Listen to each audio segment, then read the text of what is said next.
নমস্কার, কলিস কিচেনে সবাইকে আরও একবার স্বাগত জানাচ্ছি। আজ আমি বানাচ্ছি দই বেগুন। বেগুন দিয়ে তো আমরা অনেক রেসিপি খেয়ে থাকি। আজ দই বেগুন রেসিপি আপনাদের সাথে শেয়ার করছি। এর জন্য এখানে 3টা বেগুন নিয়েছি। অর্ধেক পিস করে লবণ আর হলুদ মাখিয়ে রেখেছি বেগুনের মধ্যে। এখানে বেগুনের বুট্টাগুলোও আমি একটু একটু রেখেছি।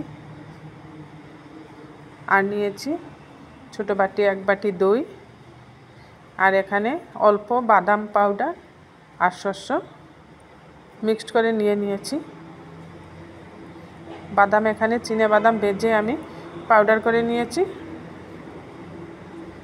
গ্যাসে একটা কড়াই বসিয়ে রিফাইন্ড অয়েল দিয়ে দিলাম।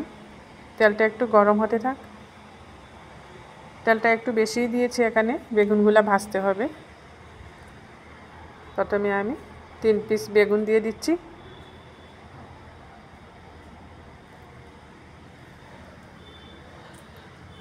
এভাবে একটু বুটা রেখে বেগুনগুলো বানালে দেখতেও ভালো লাগে, খেতেও ভালো হয়।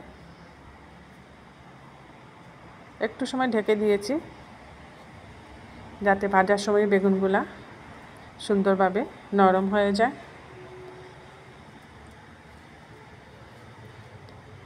এক পিঠ হয়ে গেছে, আমি উল্টে দিচ্ছি অপর পিঠ।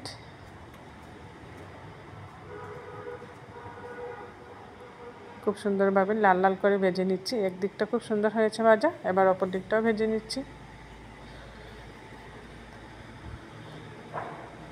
এইভাবে বুটটা রেখে বানালে দেখতেও ভালো লাগে। বেগুনগুলা লম্বা লম্বা বুটটা থাকে। তাজা বেগুন হলে খুবই টেস্ট হয় রেসিপিটা। একবার দুবার এভাবে উল্টে পাল্টে ভেজে নিলেই বেগুন নরম হয়ে আসবে। এদিকটা খুব সুন্দর কালার চলে এসছে, বেগুনের ব্রাউন ব্রাউন কালার হয়ে গেছে। খুব সুন্দরভাবে ভাজা হয়েছে, বেগুনগুলো নরমও হয়ে এসছে অনেকটা। এবার একটা পাত্রে আমি এক এক করে নামিয়ে নিচ্ছি।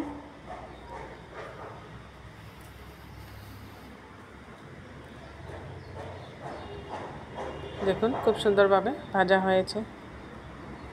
আমি আর তেল দিচ্ছি না, ওই বেগুন ভাজার তেলেই বাকি 3 পিস আরও বেগুন আমি ভেজে নিচ্ছি। একইভাবে এপিট ওপিট উল্টে বেগুনগুলোকে লাল করে ভেজে নিলাম। এগুলোকেও আমি নামিয়ে নিচ্ছি।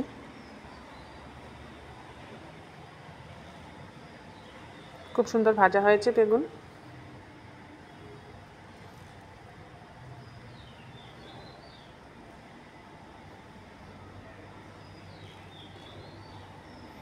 এবার এই বেগুন ভাজা তেলের মধ্যে দিয়ে দিচ্ছি আমি সামান্য সর্ষে ফোড়ন, আর দিলাম কারি পাতা। এই রেসিপির মধ্যে আর তেলের প্রয়োজন নেই, প্রথমেই যে তেল দিয়েছি এই তেলেই হয়ে যাবে। সর্ষেটা ভালোভাবে ভেজে নিচ্ছি, সাথে কারি পাতাটাও ভেজে নিচ্ছি। সর্ষে আর কারি পাতা ফোড়ন দিলে এই রেসিপিটা খুব ভালো হয় খেতে, আর রেসিপির টেস্টটাও খুব ভালো আসে। সর্ষেগুলো ফুটছে, এর জন্য আমি একটু সময় ঢেকে দিলাম।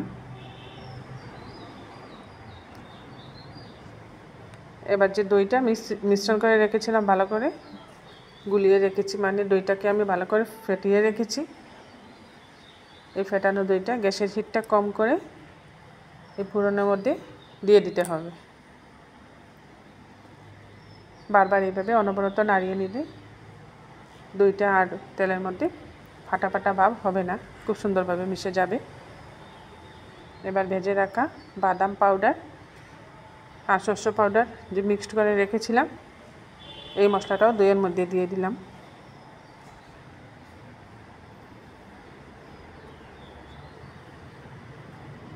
দিয়ে দিচ্ছি আন্দাজ মতো লবণ।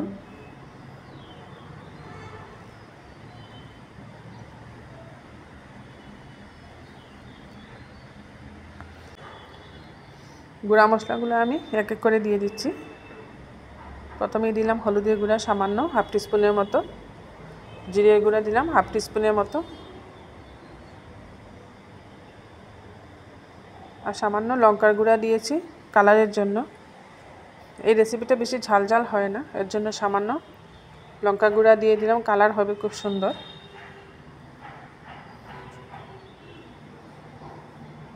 বেগুনটা ভালোভাবে ভেজে নেওয়ার পর আর বেশি সময় লাগে না রেসিপিটা বানাতে।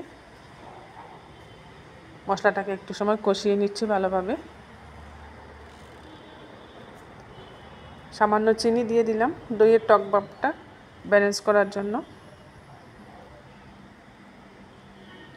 টক দই দিয়ে যে কোনো রেসিপি বানানোর হলে এর মধ্যে অল্প চিনি দিলে টক ভাবটা ব্যালেন্স হয়ে যায়। মিশ্রণটাকে ভালো করে আমি কষিয়ে নিচ্ছি বারবার নাড়িয়ে। দেখুন ফুটে উঠছে, মিশ্রণটা খুব সুন্দর। এইভাবে যখন ফুটে উঠবে তখন গ্রেভিটাও একটু ঘন হয়ে আসবে, যেহেতু এর মধ্যে বাদাম বাটা দিয়েছি আমি। এখন সব বেগুনগুলোকে এইভাবে উল্টে পাল্টে গ্রেভির মধ্যে দিয়ে দিব।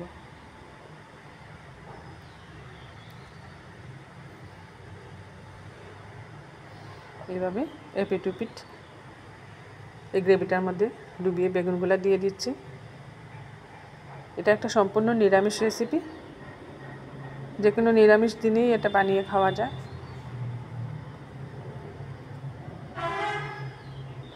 এটা ভাতের সাথে, রুটি পরোটার সাথে, সব কিছুর সাথেই ভালো যায় রেসিপিটা।